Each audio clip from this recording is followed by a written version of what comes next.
Hi, இப்போ நம்ம வந்து எக்ஸசைஸ் 1.1ல் 7th சம் பார்க்க போகிறோம்.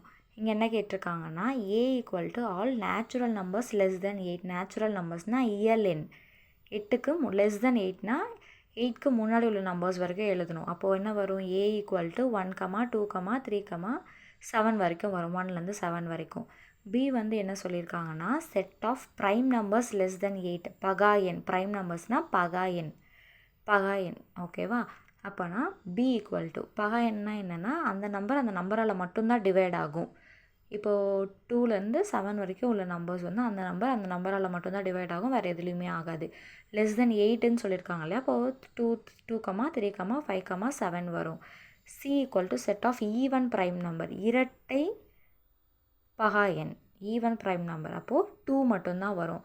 இது கொஞ்சம் நல்லா ஞாபகம் வச்சுக்கோங்க. இதை வச்சு தான் சம்ஸ் நம்ம போட முடியும். இது இம்பார்ட்டண்டான கொஷின்ஸ். ஓகேவா? பாருங்கள், என்ன கண்டுபிடிக்க சொல்லியிருக்காங்கன்னா, A intersection B into C equal to A intersection C into B intersection C. Left hand சைடும் ரைட் ஹேண்ட் சைடும் கரெக்டான்றதை நம்ம செக் பண்ணணும். ஏ வந்து மேலே கொடுத்துருக்கோம் இல்லையா? அண்டு பி ரெண்டுத்தையும் வந்துட்டு எது காமனாக இருக்குது?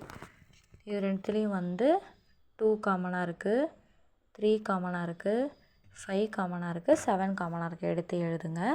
நெக்ஸ்ட்டு நம்ம கண்டுபிடிச்ச இந்த வேல்யூவை சியோட மல்டிபிள் பண்ணிங்கன்னா 2, 2, 3, 2, 5, 2, 7, 2 இந்த ஆன்சர் வந்துடும்.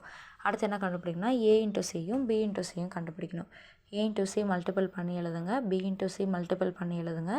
இது ரெண்டுத்தில் காமனாக இருக்கிற ஆன்சரை கீழே எடுத்து எழுதுங்க. ரெண்டு ஆன்சரும் ஒரே மாதிரி தான் இருக்குது. அப்போ வந்துட்டு A intersection B into C equal to A intersection C into B intersection C வந்து ப்ரூவ்டு. ஓகேவா? இது வந்து அதுலேயே ரெண்டாவது question. A into B minus C equal to A into B minus A into C. என்னடா இது மைனஸ்? இவ்வளோ நேரம் இந்த மைனஸ் எங்கே போச்சு? இவ்வளோ நேரம் வந்து இன்டர்செக்ஷன் வந்தது, யூனியன் வந்தது, மைனஸ் பற்றி நம்ம பார்க்கவே இல்லை இல்லையா? மைனஸ் ஒன்றுமே இல்லை. அதுக்கும் மீனிங் வந்து காமனாக இருக்கிறது தான். இன்டர்செக்ஷன் தான் அதோட மீனிங்கும். இப்போது பி மைனஸ் சி, பியும் சியும் எடுத்து எழுதுங்க. இப்போது பிலையும் சிலையும் எது காமனாக இருக்குது? 2 மட்டும்தான் இருக்குது. 2 எடுத்து எழுதுங்க. A into B minus C, left hand side கண்டுபிடிக்கணும் இல்லையா? A into B minus C. அப்போது ஏ ஃபுல்லாக எடுத்து எழுதுங்க. இன்ட்டு 2, ஒரு நம்பரையும் 2வோட மல்டிபிள் பண்ணி எழுதணும். 1 இன்ட்டு 2, 2 இன்ட்டு 2, 3 இன்ட்டு 2. அதே மாதிரி எழுதிட்டிங்கன்னா 1 கிடச்சிரும். இது புரிஞ்சுதா?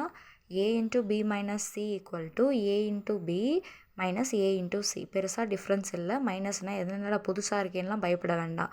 மைனஸ்க்கும் மீனிங் வந்து காமனாக இருக்கிறது தான் மீனிங். இன்டர்செக்ஷன் தான் அதுக்கும் மீனிங்கு.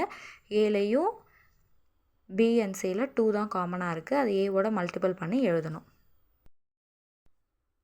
இங்கே பாருங்கள், ரெண்டாவது A into B minus C equal to A into B minus A into C. Already நான் சொல்லியிருந்தேன் இல்லையா? மைனஸ்னால் ஒன்றும் என்னடா புதுசாக இருக்கேன்னு பயப்பட வேணாம். அதுவும் இன்டர்செக்ஷன் தான், காமன் தான், அதுக்கும் மீனிங். ஓகேவா?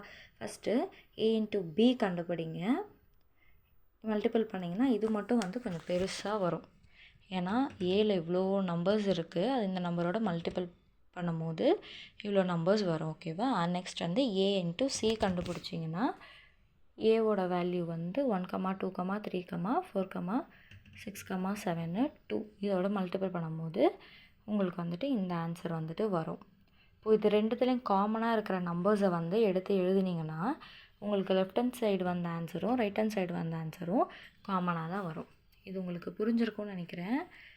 ஏ into B minus C first நம்ம கண்டுபிடிச்சிருக்கோம்.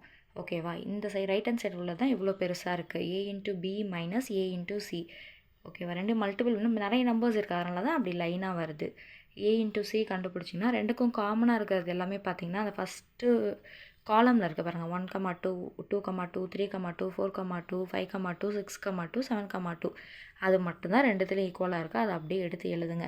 From 1 and 2 it's verified. இந்த சம் முடிஞ்சுதா? கொஷின் பேப்பர் கொஞ்சம் டஃப்பாக இருக்கிற டைமில் கண்டிப்பாக இந்த கொஷின் வரும். நோட் பண்ணிக்கோங்க. இதில் ஏதாவது டவுட் இருந்தால் கமெண்ட் செக்ஷனில் சொல்லுங்கள். நான் மறுபடியும் கூட சொல்லிக் கொடுக்குறேன். இம்பார்ட்டன்ட் சம்ஸ் வந்து நான் ஷார்ட் வீடியோலையும் போட்டிருக்கேன். எக்ஸாம்பிள் அண்ட் எக்ஸசைஸில் இது எல்லாமே இம்பார்ட்டன்ட். எல்லா சம்மே உங்களுக்கு நான் வீடியோவாக போஸ்ட் பண்ணியிருக்கேன். எல்லாமே பாருங்கள். கண்டிப்பாக இதில் ஒரு 2 மார்க்ஸ், 5 மார்க்ஸ், 7 மார்க்ஸ் கன்ஃபார்ம். அந்த ஃபார்முலாஸ் எல்லாமே 1 வேர்டில் வரும். இப்போது நம்ம இது டே 1லேருந்து ஆரம்பிச்சதுலேருந்து 10 மார்க்ஸ் வந்து நம்ம ஸ்கோர் பண்ணிடலாம். ஓகேவா? இது எல்லாமே இது பப்ளிக் எக்ஸாமுக்கான ஒரு இதுவாக நினச்சி பாருங்கள். உங்கள் ஃப்ரெண்ட்ஸ் அண்ட் ரிலேட்டிவ்ஸ்க்கு ஷேர் பண்ணுங்கள். 10th அவங்க வீட்டில் படிக்கிறவங்க யாராக இருந்தாலும் அவங்களுக்கு யூஸ் ஆகும். கண்டிப்பாக ஷேர் பண்ணுங்கள். தேங்க்யூ.